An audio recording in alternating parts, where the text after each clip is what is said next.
Hello, everyone. Nathaniel Gavronsky here. And for those of you that follow me on social media, I probably noticed I have been on Capitol Hill.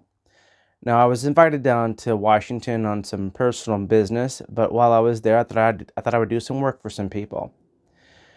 Now, I spent a lot of time on the Senate and on the House side on this issue, meeting with the members of Congress from both the state of Iowa, the state of New York, also Oregon, Indiana, New Hampshire, Vermont, Missouri, Wisconsin, Minnesota, California.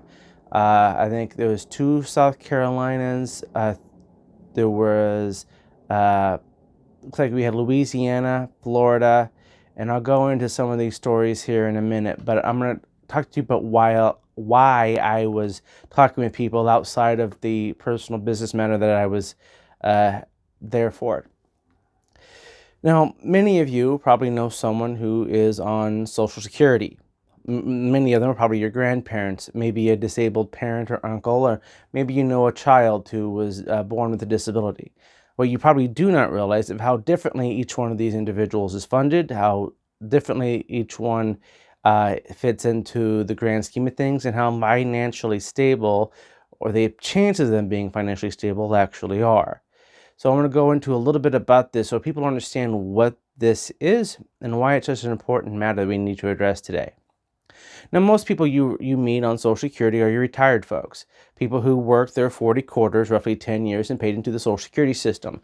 Once you do that, you qualify for your Medicare Part A for free, your Part B at a monthly premium rate that adjusts every year.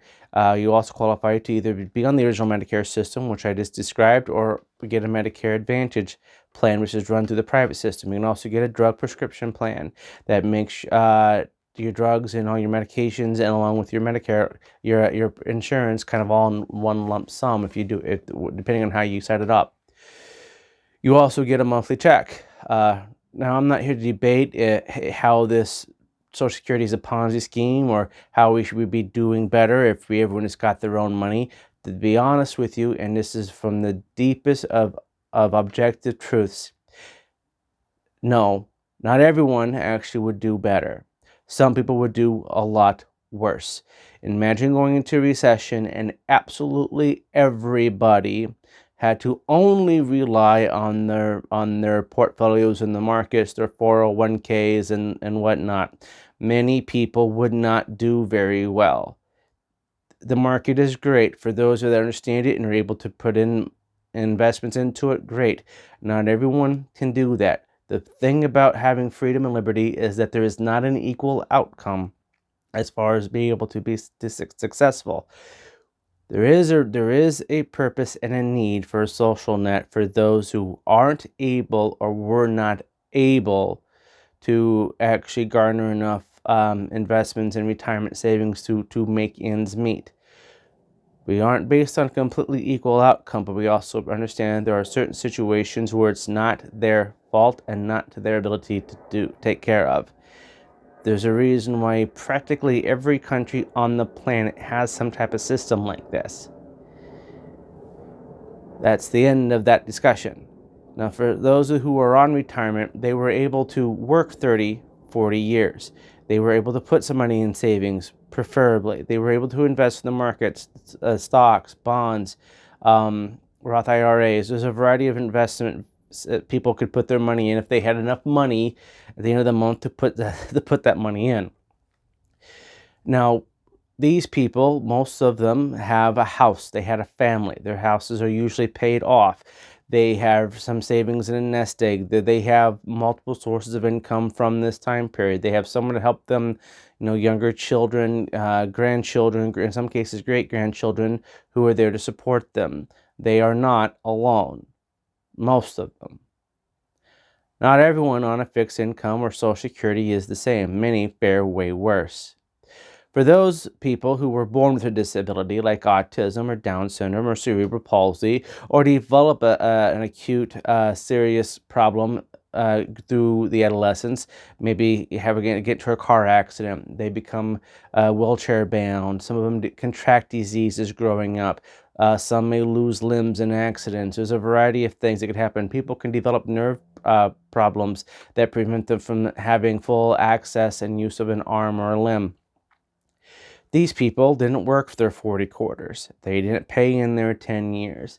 Some of them have to rely on a different form of Social Security through disability. There are two types of disability for these people. The most predominant one is SSI, which is through Social Security, but is funded through the general fund, not the taxes that come out of people's paychecks every week. Now, the one thing about the people's paychecks, the percentage that comes out, that's actually not used to pay the beneficiary checks that come out every month. In fact, every single dime the U.S. government takes in on Social Security, they then use to buy their own bonds with it. This is an important aspect of how Social Security works because it keeps the yields on the bonds low. It makes the U.S. government's ability to finance its debt much more obtainable. Without this, our yields would be higher. Notably, this is also the reason why we desperately need China to continue to buy our treasury bonds to keep our yields low, versus maybe just having an economy to where American citizens are buying our own debt, and our own debt is owed to us, and that's what keeps the bonds low. But that's a discussion for another time. So the people who are living on SSI, their total benefit is $841 a month. There is not a single place in this country where $841 will get you through. The people who are living on the retirement, their paychecks be between $1,200 to $1,400. Some may be a little bit higher, but that's what the average amount is. But again, they have housing, they have purchased a house, they have a family, they have a support group, they have savings. They're allowed to have savings. They're allowed to have assets. People on SSI are not. Since 1989, the amount of people are allowed to have on SSI is $2,000. That is it. They have more than $2,000, they lose their benefits each month. Say someone on SSI gets a flat tire and their $841 check is not enough to pay what they do pay in bills, plus the retire repair. So a neighbor or a friend or a parent or maybe even someone's dog decides to give them $200 to pay for the retire repair. That would actually decrease that person's benefit for the following month. Doesn't get them very far. Some people are able to get disability off of one of their parents' Social Security insurances. Say they had a parent who's either deceased or disabled themselves. They are able to get Social Security through that parent's insurance. The problem is, if that person never gets married, that is the end of that benefit. They have to go back onto SSI. And they penalize people for trying to have a family. If you have a family, you're penalized. They just assume that the spouse will take care of you. That is not the case in the year 2022 or the year 2023 or 24, or 25, or any time in the 21st century. The fact is, these people are dying. They're dying because their substances are not. There's 6 different programs each of these individuals have to be on to be sufficient. Why 6? Why do we need 6? Why do we need 7? Why can't we just have 1? And imagine the administrative costs of having to administer benefits to 1 in 5 people in a given state, when you could just have the administration cost of one program. Instead of having food stamps, utility assistance, rent assistance, and all these other different types of programs who have to have a different administrator, different accountant, all this regulation, wouldn't it be cheaper to have one? To figure out not only what the inflation rate is, because you got to keep the cost of living adjustment, up with inflation, but also with market value. The cost of housing is not only influenced by inflation; it's also influenced by the market. The housing market is a fickle thing, and housing is, even when it goes down, is still going up. By trying to put all these people into rent-assisted housing, you are preventing entry-level income people who are working, from being able to find housing, because the affordable housing is all being taken up by seniors who are priced out of their homes to property taxes, and disabled people who are required to use multiple government agencies to fund their rent. Instead of being able to use those monies and those programs to help people who are working to actually generate an economy, we're spending a lot more of our money. And actually, it's much more expensive. Social Security will even tell you that, to have all these different programs versus just having one. If you imagine, you take someone who's disabled, they are not going to work. They are not going to have a gainful employed job, which means that the work that they can get is not going to be able to support them. End statement. They're not going to have a job that's going to pay them enough to pay their bills. Not today, not tomorrow, not ever. There's a reason they're disabled. They're slower. They might have a physical problem that prevents them from moving as fast or as quick, or as efficiently without pain as you do. Some of them have a cognitive element, which means that sometimes they might be really brilliant, very smart, have a high IQ, and very intelligent, and can communicate in ways beyond your possible comprehension, but they're just not that fast and quick at getting around. Many of them trying to use public transportation is nearly a disaster because the timetables that these people have to live on isn't the same as everybody else. Say they're missing some limbs, have to use prosthetics. There's a variety of reasons that these people have a much harder time getting around than you do. So a lot of times being able to get to and from work and work that job, which, time is money, is very hard for private employers to maintain, especially when the person is not able to perform at the levels of everybody else. These people are disabled because it's very hard for them to have a job that pays their bills. I need to make that clear. These people aren't lazy. Many of them try to get jobs over and over again, and most jobs only last 2 to 3 months. Then they have 3 to 4 years before they have another job opportunity. And for all the politicians who say they want to greatly help and aid these people, they have a lot of positions in their offices and their campaigns in which they could fulfill with people who are on the disability roles, but they don't. That's just the reality of it. There's a lot of city jobs, county jobs, federal jobs that they might not need someone to work the quickest. They just need someone who can show up every day and get the assigned tasks done that day, and these people mostly could do that as long as they're not being asked to run up and down the hallways, go up and down the stairs 4 or 5 times in an hour. There is a lot of work these people can do, but the private sector has just consistently shown that it is not able to do this task. It is not able to keep these people employed. Most countries, instead of just giving benefits out, actually provide these people with work. Not just because, they're young, but because they're physically unable to hold down a job otherwise. So many countries just find employment for them so they're being productive. Having work gives someone purpose. Sitting around at home all day is not the ideal for anyone who wants to have a purpose, who wants to feel like their life means something. I don't know anyone on disability who wants just to sit at home all day. They all want to have a purpose. So my proposal is to instead of having 6 or 7 programs to pay out each of these benefits each month, to have one. To take all the people on disability rolls, either SSI or SSDI through one of their parents, remove the marriage requirements and the limited asset requirements, remove those and put them more in line with the people who are the retired beneficiaries as far as assets are concerned, because we want these people to eventually be stable.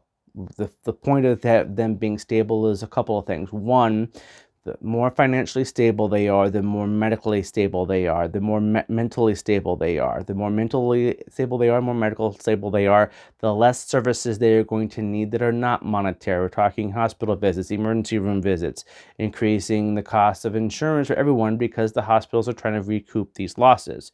By also maintaining that these people are mentally healthy, will prevent episodes like we see on the New York City subways on a routine basis. A lot of these people on subways should have been for a long time put on some type of disability so that they were financially stable. Problem is that even if they were the financing they were given, it's peanuts compared to the market value of the housing in which the cities they live in. A lot of them get dumped off. Families are not able to absorb the cost of helping some of these people. The families are just not. They don't have the means themselves to do it. They're never going to be able to maintain it. So relying and hoping the families can just take care of it is an ill-fated desire that's not going to get you the results in which we all want, which is a safe society to live in, and a place where people are able to live stably and to lower crime rates. So that's my proposal. I've been visiting members of Congress saying, instead of having 6, we should just have one. The people that are on Social Security disability need to be have their disability benefit raised to an amount that would not only to help keep up with inflation, but also with the market value of the cost of housing, food, transportation. Again, most of these people will have to rely on a private car. Public transportation doesn't work for them. It doesn't. If you do not believe me, go try to hang out with someone who's on the disability rolls and see how well you would do with them trying to use public transportation. It's not something that works for everybody. Many of these people have special equipment they have to lug around with them. Sometimes it's oxygen tanks, sometimes it's wheelchairs. There's a variety of things that people on disability need to prevent them from being able to use mass transit. So these are the reasons where we need to up the asset limits, to just remove them completely within reason. These people don't need mansions. They're not looking for multi-room penthouses. They are looking for stable, affordable, reasonable cost of living, housing, medical treatment, food, and transportation. When people say the U.S. government is spending $40 billion, $60 billion, $70 billion on the war in Ukraine, is because the U.S. government is trying to, its duty is to protect its citizens. This is a national security event, and we're trying to protect the lives of U.S. citizens. This is no different. These people are American citizens. They deserve to be, when their lives are at risk, to have some protection, especially when it's at no fault of their own. And comparatively to the military, and I'm not saying that I don't think the military veterans deserve these benefits, but in relation to them, and the 14th Amendment makes an American citizen an American citizen. Someone who was in the factory who got disabled at the age 20 and doesn't have a parent who's disabled or deceased, their benefits are $841 a month. That same person, if they were in the military and got blown up on their first tour of their first deployment, still has all their physical body, the use of their arms and legs, unlike the factory worker who may be a quadriplegic. The person over here has PTSD and has a very serious condition, but they still have the use of their arms and legs. Their daily cost of living is actually cheaper than the person who has to rely on a wheelchair. This person starts out at around $3,000 if they're deemed the same level as Social Security disability, which is 100% disabled for Social Security. To be 100% disabled is either you are or you're not. $841. This person over here, $3,000. This person over here gets married, another $1,500. Each kid could be up to $500 more for the first two. It's still almost $400 for the third and fourth, and still almost $300 for the fifth and sixth child. And most of the time, these people get the houses built for them, specifically to their needs. This person is told that because of the housing that they are able to obtain because of their limited resources, that they're not able to get a wheelchair because the only housing they can find is on the second or third floor, and the building was built old enough to where there's no elevator, and so Medicare or Medicaid, depending on what they're on, will not approve the wheelchair, even if the doctor explains that the person is desperately needing one, because their housing situation does not allow it. This is not equal protection under the law, either under the 14th Amendment. So that's, in the nutshell, what I'm bringing up. There's a lot more details to it, a lot more figures than what I'm able to bring up, but this is something that most people probably do not realize. In fact, most senators do not realize that if you get married and you're disabled, that they take your disability away from you. That is preventing someone from pursuing happiness. Financially, you are preventing someone from life, because with that proper financing, they have little opportunity to have a life. If you look at some of the highest suicide rates in this country, there are people who are disabled. If you look, especially for men, it's disabled and veterans, and then it's men who lost their children in a divorce. That's one of the huge reasons for suicide in this country. People who are disabled, people and military veterans who many of them are disabled and aren't able to get the proper services they need to have a stable living, and then men who lose their children in a divorce, because again, sometimes the children are the lives of these men, and without them, those lives not worth living. So I just want people to think about it. This is not something that people really notice about, have any idea how it works, and I'm just trying to inform people on what the situation is for people out there. I know thousands of people across this country who are living in abandoned trailer parks, who are living in absolute squalor because they don't have enough, because of no fault of their own. They are not lazy. They are absolutely not lazy. They were very hardworking people until they became disabled, either through an accident or through birth. These people are routinely discarded. If we're going to be pro-life, then pro-life means at any time of life.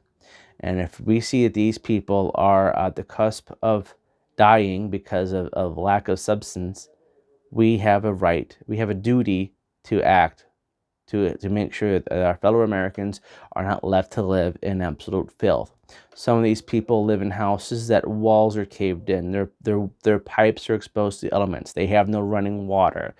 Some of them are driving cars that are using duct tape to replace missing hoses. This is a safety issue. We're seeing how many people are driving cars and having a lot of putty and epoxy holding their tires together. This becomes a safety issue for not only them but for the other people on the road. But they do not have enough money to keep their vehicles going, and a lot of these people, in order to be able to find housing and the programs to find the housing that they can get into, require them to live in rural areas where they have to travel 30 minutes to get to a grocery store. They have to travel 30 minutes to get to a doctor's office. They have to travel 30 minutes to try to get that job. These people are not lazy. This is not welfare. These are people who have done nothing wrong except for exist. And that's the message I'm relaying to members of Congress, because these people are dying and they did nothing wrong to deserve it. They are prevented from being able to have families. They have no loved ones. I can't begin to describe to you what some of these people's lives are like. And I would not want you to have to feel the despair that they do, because it is absolute and it is dreadful.